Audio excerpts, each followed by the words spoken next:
எல்லோருக்கும் வணக்கம். எல்லாரும் எப்படி இருக்கீங்க? உங்களை மீண்டும் சந்திப்பதில் பெரும் மகிழ்ச்சி. நாம ஒவ்வொரு நாளும் ஆகச்சிறந்த திருக்குறள்களை பார்த்துட்டு வரோம். அப்படி நாம இன்னைக்கு பார்க்கக்கூடிய திருக்குறள் ரொம்ப அற்புதங்க. அப்படி என்னங்க சொல்றாரு? வாங்க பார்க்கலாம். சொல்றாரு பாருங்க, குழல் இனிது யாழ் இனிது என்பதன் மக்கள் மழலை சொல் கேளாத அவர் அப்படின்றார். எப்படிங்க இவரால மட்டும் இவ்வளவு எளிமையான சொற்களை வைத்து ஏழே சீர்ல எவ்வளவு பெரிய அர்த்தமுள்ள ஒரு பொருளை சொல்லிட்டாரு பாருங்க.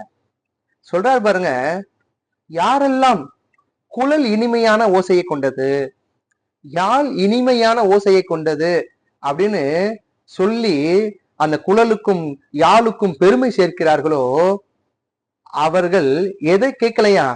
குழந்தைகளுடைய மழலை சொல்லை கேட்கல. தமக்கு தம் பிள்ளைகளின் தம் மக்களின் மழலை சொல் கேளாதவர் அப்படின்னு சொல்றாருங்க. ஆக குழந்தைகளுடைய மழலை சொல் யாழை விட இனியது.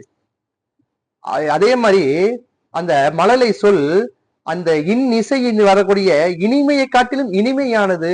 அந்த குழந்தைகள் பேசக்கூடிய அந்த மழலை மொழி, அது உச்சரிப்பு சரியா இல்லாம தத்தபோதான்னு பேசும்.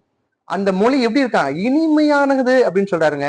ஆக இன்னைக்கு நம்ம பார்க்கக்கூடிய திருக்குறள் அருமையான திருக்குறளுங்க. நம்ம பொறுமையா வாசிக்கிற உங்களுடைய ஆள் மனதில் பதிய வைத்துக் கொள்ளுங்கள். குழல் இனிது யாழ் இனிது என்பதம் தம் மக்கள் மழலை சொல் கேளாதவர். அவரவர் குழந்தைகளுடைய சொற்களை கேட்காதவங்க குழல் இனிது யாழ் இனிதுன்னு சொல்கிறார்கள். ஆக மீண்டும் ஒரு அழகிய சந்திப்புல உங்களை சந்திக்கும் வரை உங்களிடம் இருந்து விடை பெறுபவர் உங்கள் முனைவர் பா மொய்தீன் பாஷா. நன்றி.